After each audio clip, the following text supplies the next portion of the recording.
जय माता दी बंधुओं, आज बहुत ही महत्वपूर्ण जानकारी आप सभी के पास लेकर के आया हूँ।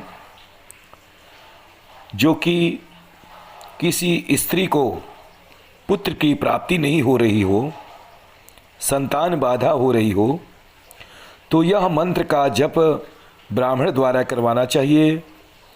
ओम परब्रह्म परमात्मने अमुकी गर्भ दीर्घजीविनम सुतम कुरु कुरु स्वाहा।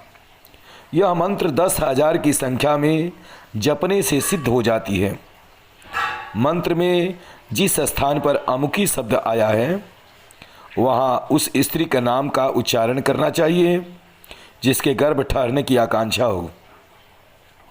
मंत्र सिद्ध हो जाने पर इसके पश्चात साधक को यह कार्य करना चाहिए। मार्गशीर्ष अगहन को बोला जाता है, अथवा जेठ के महीने की पूर्णिमा के दिन घर को गोबर से लीप करके एक षटकोण मंडल बनाना चाहिए। नवरत्न अथवा सोने का अंगूठी तथा सुगंधित जल से परिपूर्ण एक कलश की स्थापना करनी चाहिए तथा चारों ओर केले के खंभे से मंडप बना लेना चाहिए।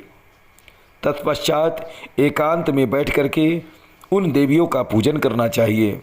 षोडशोपचार जो पूजन होता है उस प्रकार से उस भगवती का पूजन करना चाहिए। वो 6 देवी कौन है? पहले कोण में वाराही है, दूसरे में ऐन्द्री, तीसरे में ब्राह्मी, चौथे में माहेश्वरी, पांचवें में कौमारी, छठे में वैष्णवी। इन 6 देवियों का विधिवत पूजन करना चाहिए। पूजन की क्रिया किसी विद्वान कर्मकांडी ब्राह्मण से करानी चाहिए। पुस्तक के अनुसार पूजन कराना चाहिए।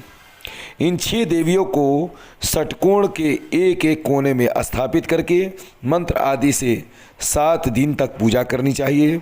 और इस मंत्र का जो मैं मंत्र पहले बताया हूँ, ओम परब्रह्मा परमात्मने अमुकी गर्भ दीर्घजीविनम सुतम कुरु कुरु स्वाहा, इस मंत्र को जप करवाना चाहिए।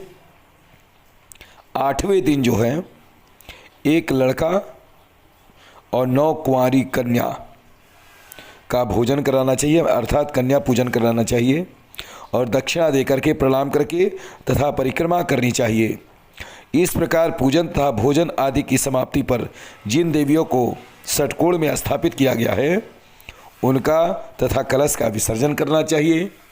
इस विधिवत पूजन करने से जल्द ही मनोकामना पूर्ण होती है और भगवान की कृपा से उनके घर संतान की प्राप्ति होती है। जय माता दी।